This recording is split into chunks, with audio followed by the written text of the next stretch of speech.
राज्य शासनाच्या पुण्यश्लोक अहिल्यादेवी होळकर शेतकरी कर्जमाफी योजनेअंतर्गत पात्र शेतकऱ्यांच्या बँक खात्यात येत्या 2 ते 4 दिवसात 5 ते 10 हजार कोटी रुपये जमा केले जातील अशी मोठी घोषणा कृषी मंत्री दत्तात्रय भरणे यांनी केली आहे.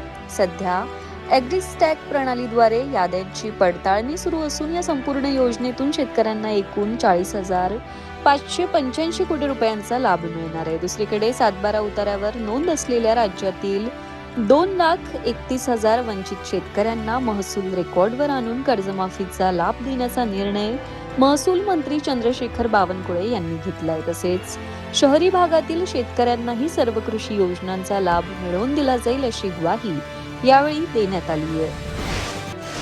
स्वातंत्र्य दिनाच्या पूर्वसंध्येला केंद्रीय गृह मंत्रालयाकडून मानाच्या राष्ट्रपती पोलीस आणि सेवा पदकांची घोषणा करण्यात आली आहे.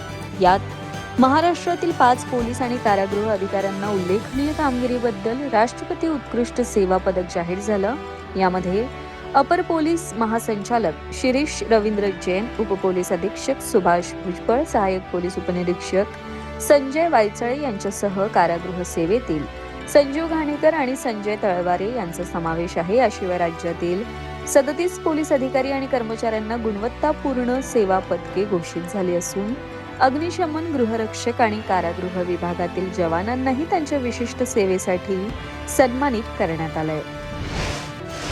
महायुती सरकारच्या चुकीच्या धोरणांमुळे महाराष्ट्रातील उद्योगधंद्यांना घरघर लागली असून गेल्या 5 वर्षात राज्यातील 35,000हून अधिक कंपन्या बंद पडल्याचा गंभीर आरोप काँग्रेस नेते हर्षवर्धन सपकाळे यांनी केलाय. केंद्रीय कॉर्पोरेट व्यवहार मंत्रालयाच्या आकडेवारीचा दाखला देत ते म्हणाले की मुंबई, पुणे आणि नाशिक पट्ट्यात उद्योग बंद पडण्याचे प्रमाण सर्वाधिक आहे. वाढता भ्रष्टाचार आणि कमिशनखोरीमुळे उद्योग इतर राज्यात जात असून सरकारचे रोजगार निर्मितीचे दावे फोल ठरले. तसेच उद्योगांच्या नावाखाली अहिल्यानगर आणि गडचिरोलीतील हजारो एकर जमिनी नियमबाह्य पद्धतीने मर्जीतील खासगी कंपन्यांच्या घशात घातल्या जात असल्याचा आरोप करत हा निर्णय तातडीने मागे घेण्याची मागणी सपकाळे यांनी केली आहे.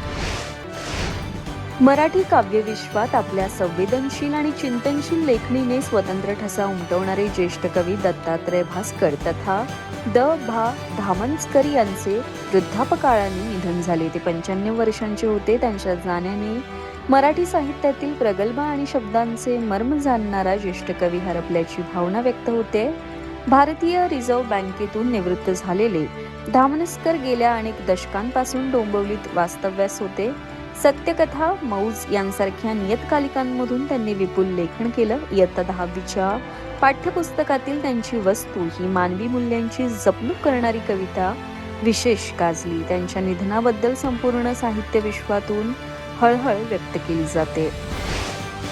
केंद्रीय कर्मचाऱ्यांच्या वेतनाशी संबंधित 8व्या वेतन आयोगाच्या स्थापनेला 9 महिने पूर्ण झाले असून आयोगाकडे अहवाल सादर करण्यासाठी मे 2027 पर्यंत म्हणजेच आणखी 9 महिन्यांचा कालावधी शिल्लक आहे. वित्त मंत्रालयाने संसदेत स्पष्ट केलंय की आयोग विहित मुदतीत आपला अंतिम अहवाल सादर करेल. सध्या आयोग देशभरातील विविध शहरांमध्ये कर्मचारी आणि निवृत्ती वेतनधारक संघटनांशी चर्चा करत आहे. दरम्यान वेतनातील वाढ ठरवण्यासाठी फिटमेंट फॅक्टर सर्वात महत्त्वाचा ठरणार असून कर्मचारी संघटनांनी तो 3.83 करण्याची मागणी केली आहे. तसे झाल्यास कर्मचाऱ्यांचे मूळ वेतन 18,000वरून थेट 69,000 रुपयांपर्यंत वाढू शकते.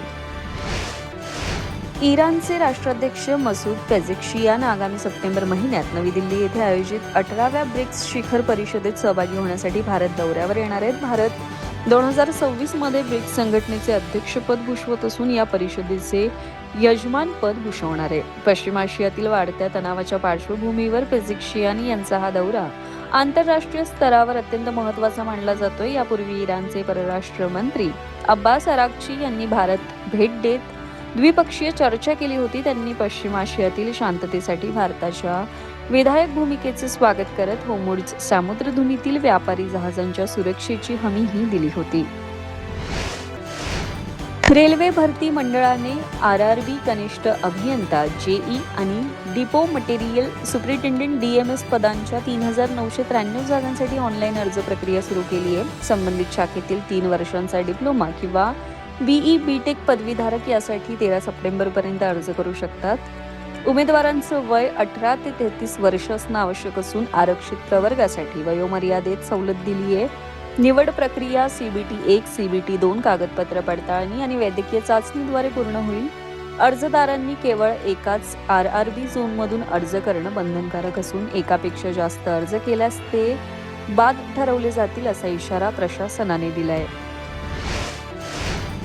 देशभरात गेल्या 4 वर्षात निष्क्रिय भविष्य निर्वाह निधी EPF खात्यांच्या संख्येत तब्बल 84% वाढ झाली असून ही संख्या 31 लाखांच्या पुढे गेली आहे.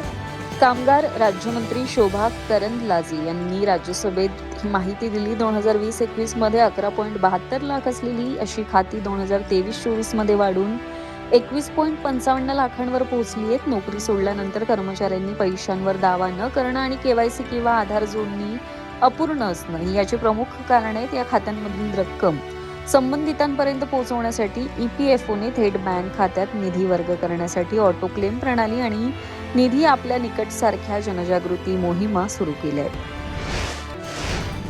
सिनेमागृहात आज प्रदर्शित झालेल्या 2 मोठ्या चित्रपटांमध्ये इम्रान हाशमीच्या आवारापन 2 ने बॉक्स ऑफिसवर जोरदार मुसंडी मारली आहे. पहिल्या दिवशी सायंकाळी 4 वाजेपर्यंत आवारापन 2 ने तब्बल 8.01 कोटी रुपयांची भरघोस कमाई करत प्रेक्षकांची पहिली पसंती मिळवली. दुसरीकडे सनी देओलचा ऐतिहासिक पार्श्वभूमी असलेला बटवारा 1947 हा चित्रपट संथ गतीने सुरुवात करत केवळ 1.82 कोटी रुपयांपर्यंतच मजल मारू शकला. दोन्ही चित्रपटांना देशभरात जवळपास समान शोज मिळाले असले तरी सुरुवातीच्या आकडेवारीत आवारापन 2 ने मोठी आघाडी घेतली आहे. आता बटवारा 1947च्या कमाईत वीकेंडला वाढ होईल का याकडे चित्रपट विश्वाचं लक्ष लागलंय. विशेष म्हणजे अभिनेत्री शबाना आझमी या दोन्ही चित्रपटांमध्ये महत्त्वाच्या भूमिका साकारताना दिसते.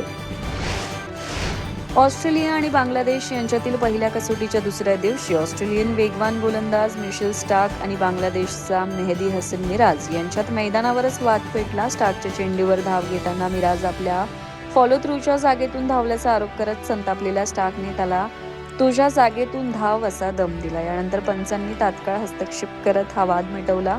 दुसऱ्या दिवस अखेर बांगलादेशने 6 बाद 351 धावा करत 153 धावांची भक्कम आघाडी घेत ऑस्ट्रेलियाला बॅकफूटवर ढकललं. याच दबावातून स्टार्कचा पारा चढल्याचं दिसून आलं.